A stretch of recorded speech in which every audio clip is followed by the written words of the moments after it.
Jason, what type of tone did Gafford set, earlier in the game with his aggressiveness around the basket? Yeah, I thought he was great. Bounce back, from being able to offensive rebound, finish, and then defensively at the rim. I thought he was really good for us. He protected the paint. Just understanding he played a really good game and he helped our defense at a high level.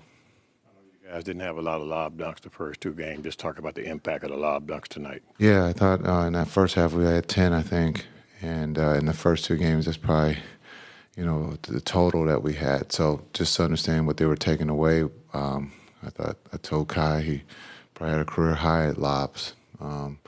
He was really in tune with D Live and Gaff, and just being able to get to the paint and the late pass, the lob was big for us, and our bigs finished this evening. But just being able to get the ball in the paint, we didn't turn it over. They got great hands, and anytime you drive the ball, they're swinging at it. And I thought for us to only have 8 turnovers was big.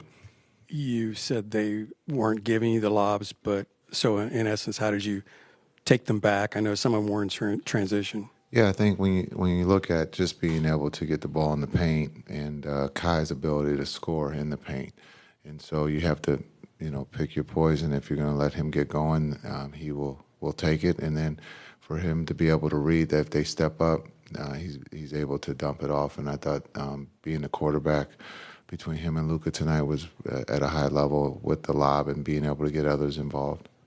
And then, PJ had 10 points and 5 rebounds. I don't really think that really measures his game. How would you kind of describe the presence that he brought tonight? Yeah, I think when you look at PJ, he's been consistent on the defensive end. And then being able to get out on the break, we had 22 fast break points, and that's something that we've talked about, in this series. But PJ's been great. He's not afraid of anything. He competes at a high level. He's been a big part of this team since he's been here, and you can see that he's comfortable. Well, on your piggybacking on not afraid of anything, he obviously went jaw to jaw with a couple of their guys. What does it mean for your team to have a guy that's ready and yeah, everybody's tough.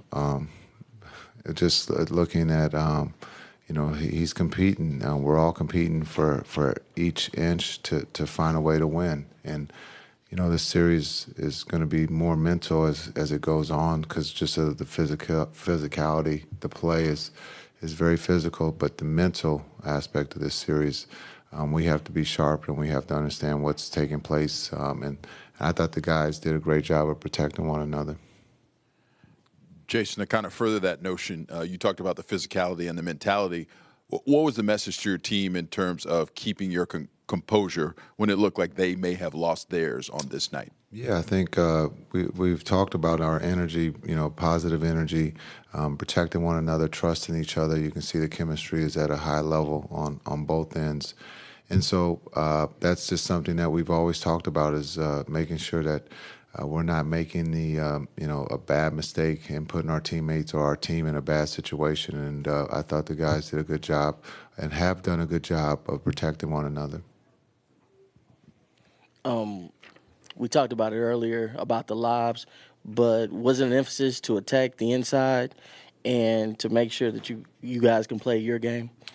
Yeah, we're trying, again, they're very good at swiping and making sure that you don't get to the paint. And so I thought the guys did a great job of the ball touching the paint and being able to secure it, being able to finish them some of the plays that we've missed, some layups.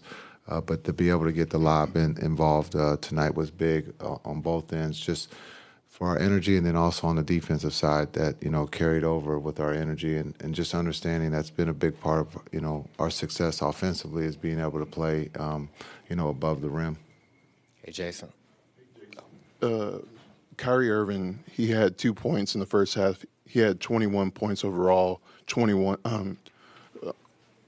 19 points in the second half. Just what's your assessment on his impact that he has when he can get it going at any time to help your team out? Yeah, I think to be able to have, a guy like Kai that understands the game, I think he was plus 10 in the first half and only had 2 points. So he had a big impact without scoring.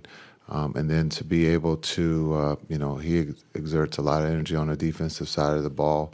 And then in the second half, to be able to do what he's done for us all season is to be able to, make, when they go on a run, he answers the call by making a big three. But I think this is calming effect. He's never in a rush. He's never going to panic.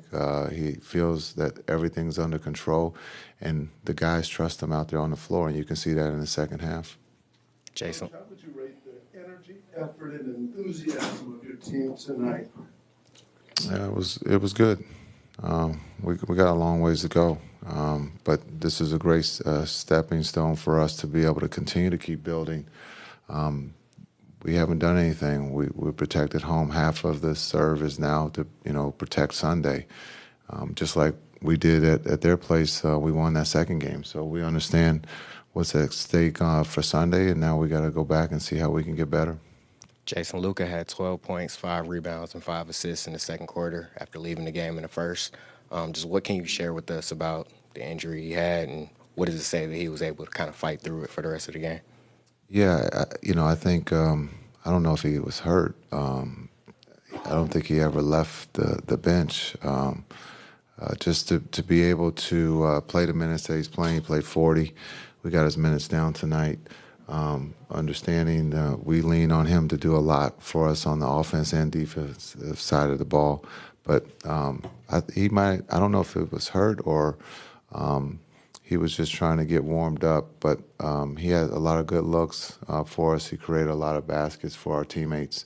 But again, defensively, I thought he was big. In that first half, he came up with some really incredible plays, some deflections, and he was in the right place at the right time defensively. Coach Kidd, with Josh Green, he played more minutes tonight than both of the first 2 games combined. What did you think of his overall performance and specifically his defense on some of the Clippers stars? Yeah, Josh was great. He was great. He stepped up. We had someone down. He stepped in and played his role and did his job tonight, and we're going to need him to do that Sunday. Jason, you guys had 19 turnovers. What's impressed you most about your defense through these first 3 games, and how do you keep it going on Sunday? Yeah, that's something that we've taken pride in, is trying to, be one of the best defensive teams in the league against the Clippers, who are, future Hall of Famers. They got weapons everywhere. And so we're just trying to make it tough, and we're getting our hands on some of the passes. We're rebounding the ball, which is big. You can't give them second opportunities. And so just, again, trying to make it tough. Understanding Harden, is not just going to let you do what you want. He's shooting the 3 at a high rate. We got to figure out how to slow him down a little bit. But, again, we're active on the defensive end. We're going to need that for Sunday. One last question. I know we talked about the aggressiveness on the other side of the ball, but what about the efficiency from the bigs in this game? Yeah, our bigs were big. And I think in the first 2 games, in game 1, we didn't exist there. But I thought in the second half of game 1 we showed up, and I think since the game 1 of that second half, we've been playing Mavs basketball, and so we got to continue. This is a veteran ball club. They've been in every situation, so there's nothing for us to celebrate. We got to get back to work tomorrow and get ready for Sunday.